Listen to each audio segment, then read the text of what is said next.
এবারের নির্বাচন অতীতের চেয়ে ব্যতিক্রম হবে বলে মন্তব্য করেছেন শ্রম ও নৌপরিবহন উপদেষ্টা সাখাওয়াত হোসেন। বুধবার রাজধানীর আগারগাঁওয়ে এক অনুষ্ঠানে তিনি বলেন, নির্বাচন ব্যবস্থাকে কিভাবে নষ্ট করতে হয় তার উপর পিএইচডি করতে শেষ 3টি নির্বাচন নিয়ে গবেষণা করলেই হবে। এদিকে গণমাধ্যমকে দেয়া এক সাক্ষাৎকারে প্রধান নির্বাচন কমিশনার এএমএম নাসির উদ্দিন বলেন, নির্বাচন করার জন্য জোরে সোরে কাজ শুরু হলেও এখনই নির্বাচনের তারিখ ঘোষণা সম্ভব নয়। তিনি আরও জানান, রাজনৈতিক দলগুলোর সাথে সরকারের সংলাপের পরই তাদের সাথে নির্বাচন কমিশন সংলাপে বসবে। শ্রম ও নৌপরিবহন উপদেষ্টা এম সাখাওয়াত হোসেন বলেন, নির্বাচন ব্যবস্থাকে কিভাবে নষ্ট করতে হয় তা জানতে হলে বাংলাদেশের বাইরে যাওয়ার প্রয়োজন নেই।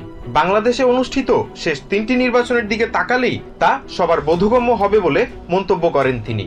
বুধবার রাজধানীর আগারগাঁওয়ে এক অনুষ্ঠানে অংশ নিয়ে এসব কথা বলেন উপদেষ্টা।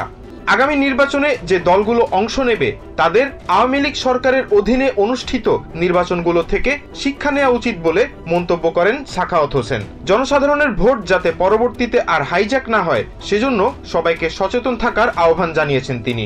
এদিকে গণমাধ্যমকে দেয়া এক সাক্ষাৎকারে সুষ্ঠু নির্বাচন আয়োজনের জন্য ভোটার তালিকা হালনাগাদ ও সীমানা পুনর্নির্ধারণের কথা জানিয়েছেন প্রধান নির্বাচন কমিশনার এএমএম নাসির উদ্দিন। প্রয়োজনে আইন সংশোধন করা হবে বলেও আভাস দিয়েছেন তিনি।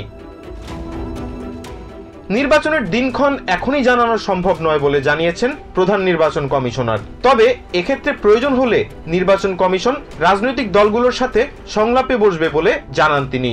নাসিরউদ্দিন জানান, নির্বাচন নিয়ে পরিকল্পনা উপদেষ্টার বক্তব্য তার ব্যক্তিগত মতামত। প্রধান নির্বাচন কমিশনার বলেন, নির্বিঘ্নে ভোটের পরিবেশ নিশ্চিত করাই এখন কমিশনের প্রধান দায়িত্ব। আশিকুল মাওলা আদর, TVN 24 news desk. New York থেকে সম্প্রচারিত টিভিএন 24 টেলিভিশন বিশ্বজুড়ে বাঙালির কণ্ঠস্বর।